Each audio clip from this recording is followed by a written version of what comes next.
Hello, and welcome to Family Folktales from the Nashville Public Library. I'm Susan Poulter, a librarian at the main library. Today's story is Eisenkopf, a Hungarian story from Andrew Lang's Crimson Fairy Book.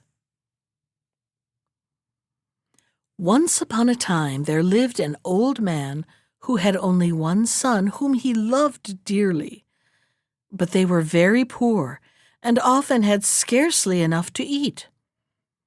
Then the old man fell ill, and things grew worse than ever.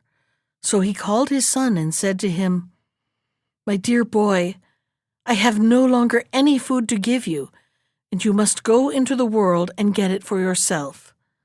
It does not matter what work you do. But remember, if you do it well and are faithful to your master, you will always have your reward." So Peter put a piece of black bread in his knapsack, and strapping it on his back, took a stout stick in his hand and set out to seek his fortune.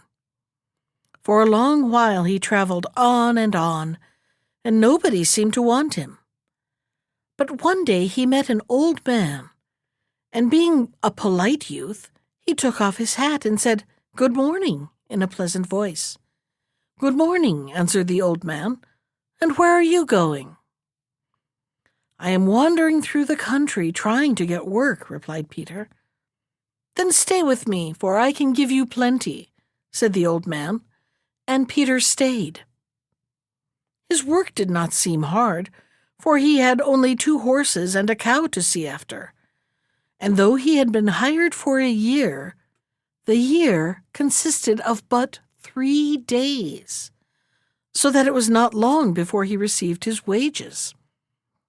In payment, the old man gave him a nut and offered to keep him for another year. But Peter was homesick, and besides, he would rather have been paid ever so small a piece of money than a nut. For, thought he, nuts grow on every tree, and I can gather as many as I like. However, he did not say this to the old man, who had been kind to him, but just bade him farewell. The nearer Peter drew to his father's house, the more ashamed he felt at having brought back such poor wages. What could one nut do for him? Why, it would not buy even a slice of bacon. It was no use taking it home. He might as well eat it. So he sat down on a stone and cracked it with his teeth, and then took it out of his mouth to break off the shell. But who could ever guess what came out of that nut? Why, horses and oxen and sheep stepped out in such numbers that they seemed as if they would stretch to the world's end. The sight gave Peter such a shock that he wrung his hands in dismay. What was he to do with all these creatures? Where was he to put them? He stood and gazed in terror, and at this moment Eisenkopf came by. "What is the matter, young man?" asked he. "Oh, my friend, there is plenty the matter," answered Peter. "I have gained a nut as my wages, and when I cracked it, this crowd of beasts came out, and I don't know what to do with them all." "Listen to me, my son," said Eisenkopf. "If you will promise never to marry, I will drive them all back into the nut again." In his trouble, Peter would have promised far harder things than this. So he gladly gave the promise Eisenkopf asked for, and at a whistle from the stranger, the animals all began crowding into the nut again, nearly tumbling over each other in their haste. When the last foot had got inside, the 2 halves of the shell shut close. Then Peter put it in his pocket and went on to the house. No sooner had he reached it than he cracked his nut for the 2nd time, and out came the horses, sheep, and oxen again. Indeed, Peter thought there were even more of them than before. The old man could not believe his eyes when he saw the multitudes of horses, oxen, and sheep standing before his door. "How did you come by all these?" he gasped, as soon as he could speak. And the son told him the whole story and of the promise he had given Eisenkopf. The next day, some of the cattle were driven to market and sold, and with the money the old man was able to buy some of the fields and gardens round his house, and in a few months had grown the richest and most prosperous man in the whole village. Everything seemed to turn to gold in his hands, till one day, when he and his son were sitting in the orchard watching their herds of cattle grazing in the meadows, he suddenly said, "Peter, my boy, it is time that you were thinking of marrying." "But, my dear father, I told you I can never marry because of the promise I gave Eisenkopf." "Oh, one promises here and promises there, but no one ever thinks of keeping such promises. If Eisenkopf does not like your marrying, he will have to put up with it all the same. Besides, there stands in the stable a gray horse, which is saddled night and day, and if Eisenkopf should show his face, you have only got to jump on the horse's back and ride away, and nobody on earth can catch you. When all is safe, you will come back again, and we shall live as happily as two fish in the sea." And so it all happened. The young man found a pretty brown-skinned girl who was willing to have him for a husband, and the whole village came to the wedding feast. The music was at its gayest and the dance at its merriest, when Eisenkopf looked in the window. "Oh, my brother, what is going on here? It has the air of being a wedding feast. Yet I fancied, was I mistaken, that you had given me a promise that you never would marry." But Peter had not waited for the end of this speech. Scarcely had he seen Eisenkopf than he darted like the wind to the stable and flung himself on the horse's back. In another moment he was away over the mountain, with Eisenkopf running fast behind him. On they went through thick forests where the sun never shone, over rivers so wide that it took a whole day to sail across them, up hills whose sides were all of glass. On they went through 7 times 7 countries, till Peter reined in his horse before the house of an old woman. "Good day, mother," said he, jumping down and opening the door. "Good day, my son," answered she. "And what are you doing here at the world's end?" "I am flying for my life, mother, flying to the world which is beyond all worlds, for Eisenkopf is at my heels." "Come in and rest then, and have some food, for I have a little dog who will begin to howl when Eisenkopf is still 7 miles off." So Peter went in and warmed himself and ate and drank, till suddenly the dog began to howl. "Quick, my son, quick, you must go," cried the old woman, and the lightning itself was not quicker than Peter. "Stop a moment," cried the old woman again, just as he was mounting his horse. "Take this napkin and this cake, and put them in your bag where you can get a hold of them easily." Peter took them and put them into his bag, and waving his thanks for her kindness, he was off like the wind. Round and round he rode, through 7 times 7 countries, through forests still thicker, and rivers still wider, and mountains still more slippery than the others he had passed, till at length he reached a house where dwelt another old woman. "Good day, mother," said he. "Good day, my son. What are you seeking here at the world's end?" "I am flying for my life, mother, flying to the world that is beyond all worlds, for Eisenkopf is at my heels." "Come in, my son, and have some food. I have a little dog who will begin to howl when Eisenkopf is still 7 miles off. So lie on this bed and rest yourself in peace." Then she went to the kitchen and baked a number of cakes, more than Peter could have eaten in a whole month. He had not finished a quarter of them when the dog began to howl. "Now, my son, you must go," cried the old woman. "But first, put this cake and this napkin in your bag, where you can easily get at them." So Peter thanked her and was off like the wind.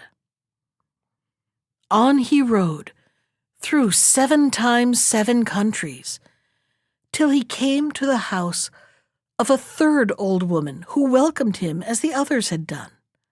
But when the dog howled and Peter sprang up to go, she said, as she gave him the same gifts for his journey, "You have now 3 cakes and 3 napkins, for I know that my sisters have each given you one. Listen to me and do what I tell you.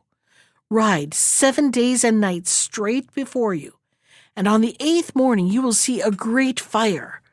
Strike it 3 times with the 3 napkins, and it will part in 2.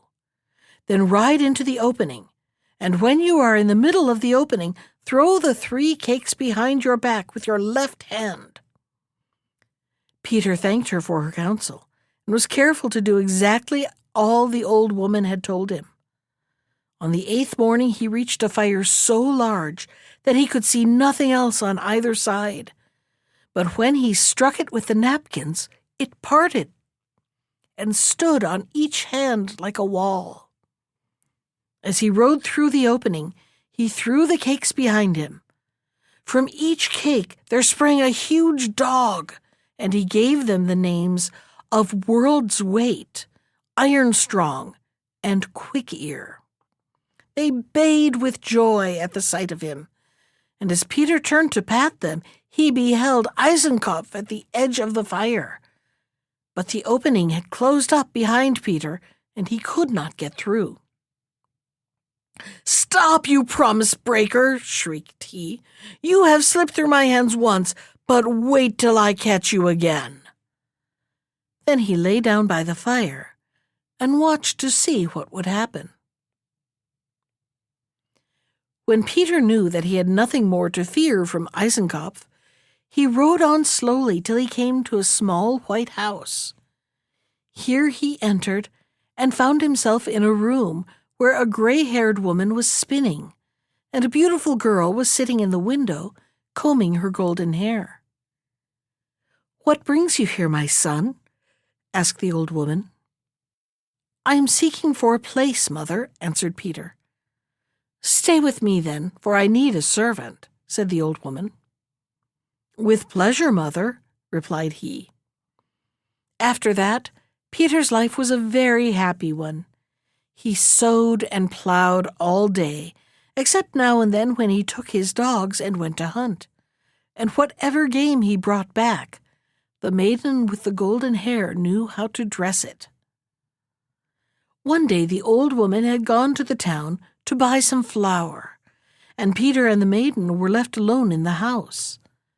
They fell into talk, and she asked him where his home was and how he had managed to come through the fire.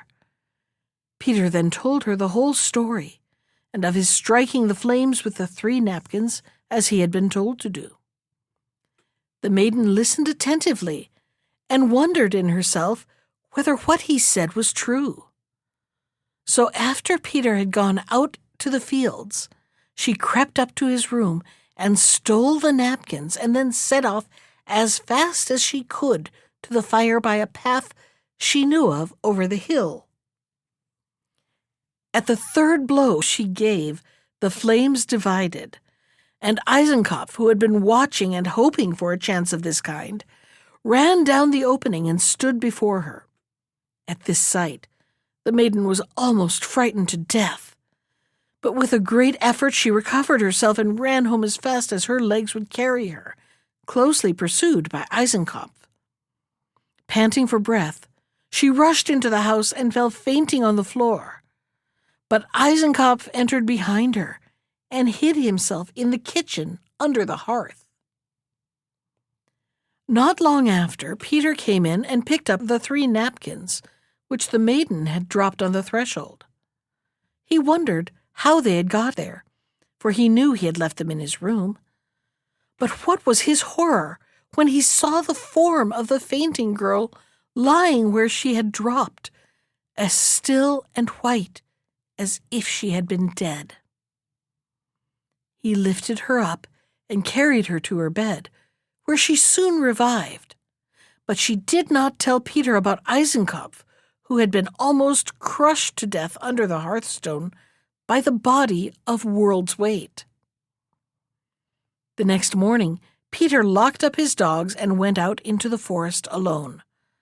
Eisenkopf, however, had seen him go and followed so closely at his heels that Peter had barely time to clamber up a tall tree where Eisenkopf could not reach him. "Come down at once, you gallows bird," he cried. "Have you forgotten your promise that you never would marry?" "Oh, I know it is all up with me," answered Peter, "but let me call out 3 times." "You can call out 100 times if you like," returned Eisenkopf, "for now I have got you in my power, and you shall pay for what you have done." "Iron Strong, World's Weight, Quick Ear, fly to my help," cried Peter. And Quick Ear heard, and said to his brothers, "Listen, our master is calling us." "You are dreaming, fool," answered World's Weight. "Why, he has not finished his breakfast." And he gave Quick Ear a slap with his paw, for he was young and needed to be taught sense. "Iron Strong, World's Weight, Quick Ear, fly to my help," cried Peter again. This time World's Weight heard also, and he said, "Ah, now our master is really calling." "How silly you are," answered Iron Strong. "You know that at this hour he is always eating," and he gave World's Weight a cuff, because he was old enough to know better. Peter sat trembling on the tree, dreading lest his dogs had never heard, or else that, having heard, they had refused to come. It was his last chance, so making a mighty effort, he shrieked once more, "Iron Strong, World's Weight, Quick Ear, fly to my help, or I am a dead man." And Iron Strong heard and said, "Yes, he is certainly calling. We must go at once." And in an instant he had burst open the door, and all 3 were bounding away in the direction of the voice. When they reached the foot of the tree, Peter just said, "At him!" And in a few minutes there was nothing left of Eisenkopf. As soon as his enemy was dead, Peter got down and returned to the house, where he bade farewell to the old woman and her daughter, who gave him a beautiful ring all set with diamonds. It was really a magic ring, but neither Peter nor the maiden knew that. Peter's heart was heavy as he set out for home. He had ceased to love the wife whom he had left at his wedding feast, and his heart had gone out to the golden-haired girl. However, it was no use thinking of that, so he rode forward steadily. The fire had to be passed through before he had gone very far, and when he came to it, Peter shook the napkins 3 times in the flames, and a passage opened for him. But then a curious thing happened. The 3 dogs who had followed at his heels all the way now became 3 cakes again, which Peter put into his bag with the napkins. After that, he stopped at the houses of the 3 old women and gave each one back her napkin and her cake. "Where is my wife?" asked Peter when he reached home. "Oh, my dear son, why did you ever leave us? After you had vanished, no one knew where. Your poor wife grew more and more wretched, and would neither eat nor drink. Little by little she faded away, and a month ago we laid her in her grave, to hide her sorrows under the earth." At this news Peter began to weep, for he had loved his wife before he went away, and had seen the golden-haired maiden. He went sorrowfully about his work for the space of half a year, when one night he dreamed that he moved the diamond ring given him by the maiden from his right hand and put it on the wedding finger of the left. The dream was so real that he awoke at once and changed the ring from one hand to the other. And as he did so, guess what he saw? Why, the golden-haired girl standing before him. And he sprang up and kissed her and said, "Now you are mine forever and ever, and when we die, we will both be buried in one grave." And so they were. That was Eisenkopf from Andrew Lang's Crimson Fairy book. Special thanks to Ginger Sands for our theme music. You can find more of Ginger's music at iTunes or on her website at www.gingersands.com. And if you'd like to comment on today's story, send me an email. I can be reached at susan.poulter, that's Poulter, at nashville.gov. Thanks for listening.